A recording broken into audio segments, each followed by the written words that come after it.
Assalamualaikum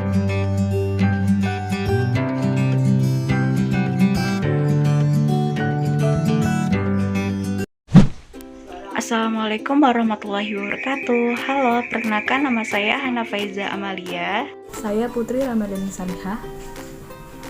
Kenalkan, nama saya Dwi Setioningrum. Nama saya Wafik Aziza Fatihah dari 12 MIPA 5. Nama saya Elsa Uli Maria Situmorang. Kami dari kelompok 6 akan menjelaskan faktor-faktor pelanggaran hak warga negara beserta solusi.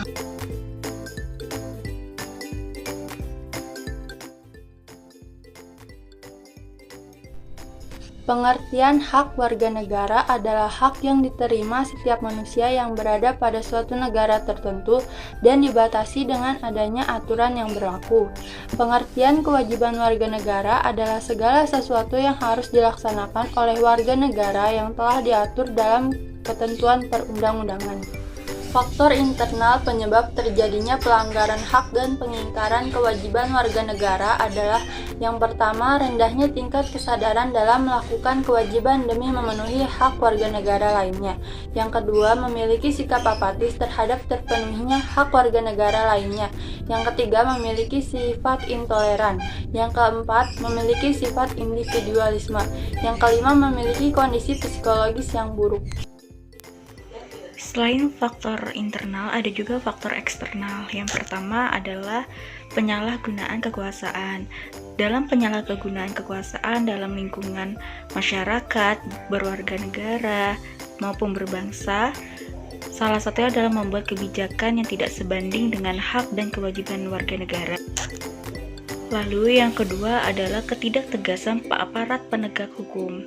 Nah, ketidakpenegasan di aparat penegak hukum ini akan menyebabkan para pelaku penjahat tidak mendapatkan efek jerat. Lalu yang ketiga adalah penyalahgunaan ke teknologi. Nah, pada saat kemajuan teknologi ini akan membuat timbulnya suatu kejahatan. Nah, adapun upaya pencegahan pelanggaran hak warga negara, yang pertama adalah supremasi hukum dan demokrasi harus ditegakkan. Pendekatan hukum dan pendekatan ideologis harus dikemukakan dalam rangka melibatkan partisipasi masyarakat dalam kehidupan bernegara dan berbangsa.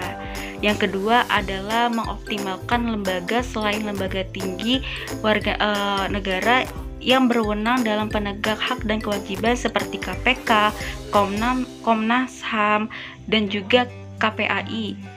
Dan yang ketiga adalah meningkatkan pelayanan publik kepada masyarakat agar tidak terjadinya kejahatan, pelanggaran, dan juga pengingkaran hak dan kewajiban warga negara oleh pemerintah.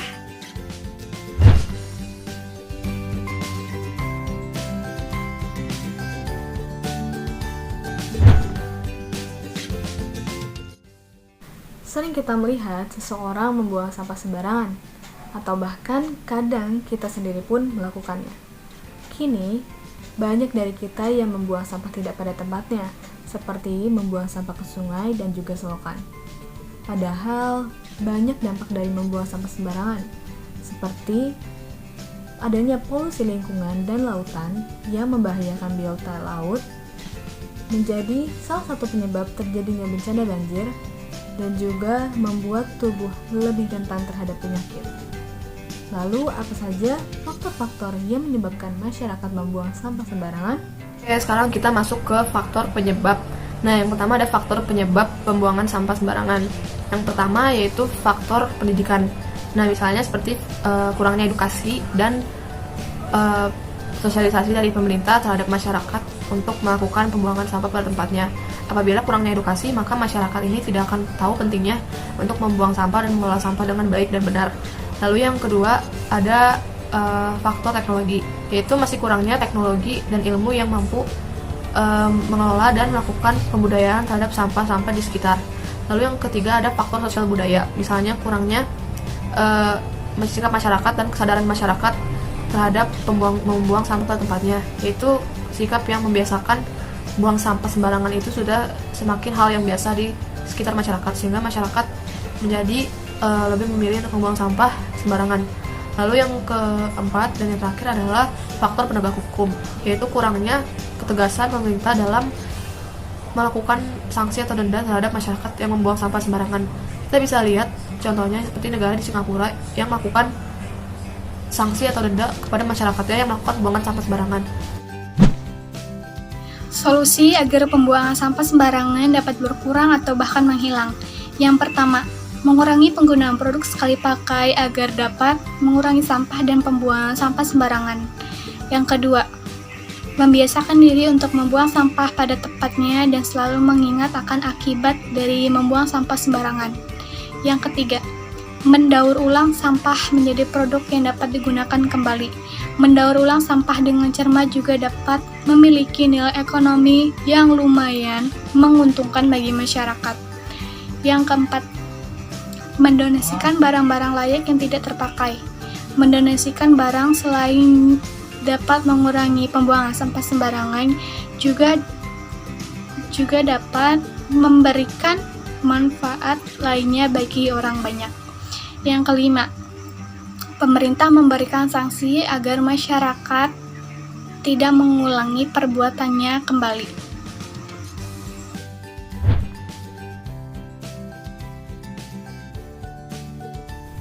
Pada era digital seperti sekarang ini, banyak terjadi pelanggaran hak cipta, atau biasa dikenal dengan istilah pembajakan.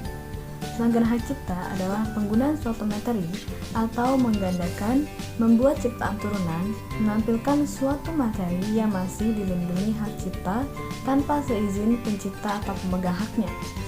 Pelanggaran hak cipta sering terjadi di sekitar kita atau bahkan kita sendiri pernah melakukannya. Contohnya seperti pembajakan film, lagu, dan juga buku. Pelanggaran hak cipta ini dapat merugikan banyak pihak tanpa terkecuali pencipta karya tersebut. Lalu, apa saja faktor-faktor yang menyebabkan terjadinya pelanggaran hak cipta? Nah, sekarang selanjutnya yaitu ada faktor penyebab pembajakan video, lagu, dan karya cipta lainnya. Yang pertama ada faktor ekonomi, yaitu apabila suatu masyarakat ini tidak mampu membiayai atau menyewa lagu, video, atau karya cipta orang lain, maka masyarakat ini melakukan jalan pintas dengan melakukan pembajakan video, lagu, atau karya cipta lainnya. Yang kedua ada faktor teknologi, yaitu misalnya kalau di negara ini teknologi kan sudah semakin maju, jadi dengan majunya teknologi ini memiliki dampak baik dan juga dampak buruk. Dampak buruknya yaitu adanya kesempatan dalam melakukan pembajakan video atau lagu yang semakin mudah dapat diakses.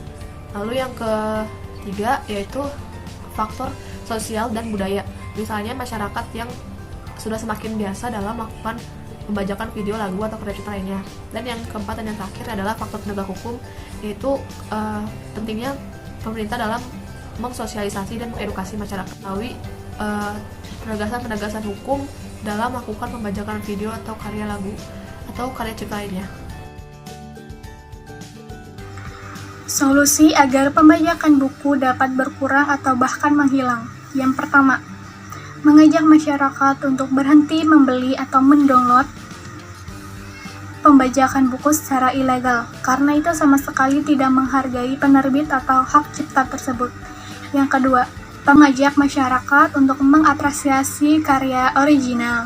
Yang ketiga, masyarakat juga harus melihat dampak selain tidak menghargai karya orang lain, yang mereka dapatkan juga adalah sanksi pidana berdasarkan Pasal 113 ayat 3 Undang-Undang Nomor 28 Tahun 2014 tentang hak cipta, yaitu pidana penjara paling lama 4 tahun dan atau pidana denda paling banyak yaitu 1 miliar rupiah. Cukup sekian penjelasan dari kelompok kami. Kurang lebihnya mohon maaf. Terima kasih. Wassalamualaikum warahmatullahi wabarakatuh.